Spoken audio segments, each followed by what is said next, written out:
Hello বন্ধুরা, দেখো আজকে খেতে ইচ্ছে হচ্ছিল পেঁয়াজের পকোড়ি। ঠিক আছে, ঘরে ছিল না পেঁয়াজ, তখন কি করবো, তুরন্ত গেলাম পড়োশির কাছে, যে বললাম দিদিভাই একটা পেঁয়াজ দাও। দিদিভাই দিয়ে ধরো পেঁয়াজ, একটাই পেঁয়াজ নিয়ে এসেছি, যারা পেঁয়াজ আনিনি কেন, পড়োশির কাছে তো অত বেশি কিছু চাওয়া যায় না। ঠিক আছে, সেদিন একটাই চেয়ে নিয়ে এসেছি।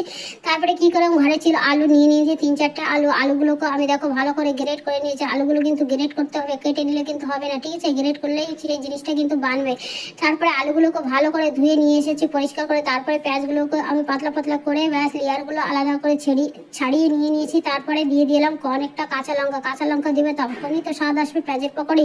তারপরে দিয়ে দিয়েছিলাম একটু আদা গ্রেট করে। ঠিক আছে, আদাটা দিতেও পারে নাও দিতে পারে, কেন আমার একটু ঠান্ডা লেগেছিল, সেই জন্য আমি চলো এর ভিতরে একটু আদা দিয়ে দিই, একটু ফায়দা করবে আমার। ঠিক আছে, তারপরে দিয়ে দিয়েছিলাম হলুদ গুঁড়ো, ধনে গুঁড়ো, আর দিয়ে দিয়েছিলাম একটু লঙ্কার গুঁড়ো, আর লবণ তো স্বাদ অনুসার দিতেই হবে। তারপরে সবগুলো মিক্স করে নিয়ে তারপরে কি করলাম, ব্যাস দিয়ে দিয়েছিলাম ময়দা। ঠিক আছে, ময়দা দিয়ে বানাচ্ছি, বেসন আমি দিই না, আমার ময়দা দিয়েই ভালো করে। ময়দা দিলে কি হয়, একটু মুচমুচে হয়, ময়দা চালের গুঁড়ো একটু মুচমুচে, আর মুচমুচে পকোড়ি খেতে ভালো লাগে। ঠিক আছে, তারপরে দেখো পকোড়িগুলো কিন্তু আমি ভালো করে মানে এখন বানিয়ে নিচ্ছি। আর তার জন্য তো তেল চাই, আমি তেলও দিয়ে দিয়েছি। ঠিক আছে, তেল যখন গরম হবে তখনই কিন্তু পকোড়িগুলো ছাড়তে হবে।